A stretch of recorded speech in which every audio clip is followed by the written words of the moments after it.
Si nous sommes chrétiens et que donc nous marchons par le Saint-Esprit de Dieu, nous sommes des brebis du bon berger, il doit pouvoir nous conduire.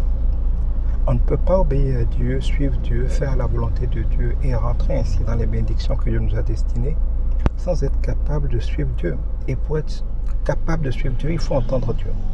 Il est donc important pour tout chrétien de connaître la voix de Dieu, de pouvoir l'entendre, de pouvoir la discerner, de pouvoir la comprendre, de pouvoir y obéir. C'est vrai que la parole de Dieu, écrite, la Bible, nous aide à connaître Dieu.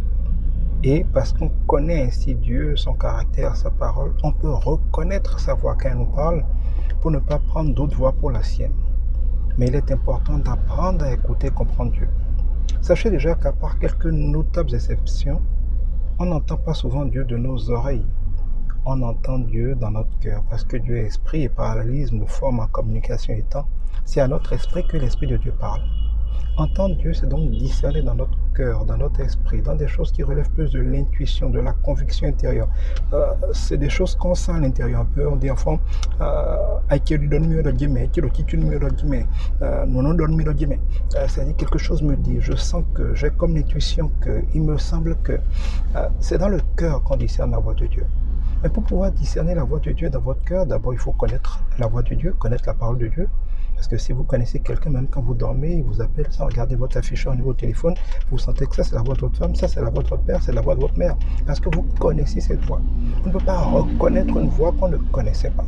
Si vous ne connaissez pas la parole de Dieu, vous ne connaissez donc pas le caractère de Dieu, on pourra vous faire penser que n'importe quoi ou n'importe qui, la voix du diable, la voix de la chair, vos propres envies, vos propres convoitises sont la voix de Dieu. Vous direz alors Dieu m'a dit alors que Dieu ne vous a pas dit, c'est votre chair qui vous parle, c'est vos envies, c'est même l'esprit du mal qui vous parle. Il faut connaître Dieu pour pouvoir reconnaître sa voix. Et il faut surtout être capable de faire silence dans son cœur.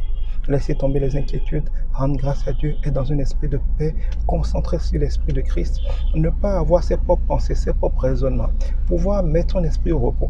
Pour être sûr que c'est Dieu qui vous parle, ce que vous recevez doit venir comme un cheveu sur la soupe. Vous ne pensez même pas au sujet, vous n'étiez pas en train de raisonner, vous n'étiez pas en train de faire de la logique, et puis quelque chose vient comme ça dans votre esprit. Et en général, parce que la sagesse de Dieu est aussi différente de la nôtre que le ciel de la terre, quand Dieu vous parle, c'est même des choses qui ne vous paraissent pas logiques, c'est des choses que vous rejetez même immédiatement, c'est des choses qui ne sont pas souvent ce que vous auriez pensé, ce que vous auriez déduit, ce que vous auriez cru. Mais vous avez là la paix du cœur, qui est notre ceinture de la voix de l'esprit, que ça, c'est pas vous qui l'avez dit, ça vient d'ailleurs. Ensuite, les temps et les circonstances, si c'est vraiment Dieu qui vous a parlé, vont confirmer ce que vous avez reçu de Dieu. Bref, nous en parlerons de plus en plus. Il est important de connaître la voix de Dieu, d'écouter Dieu, de savoir qui nous parle et de vouloir l'écouter.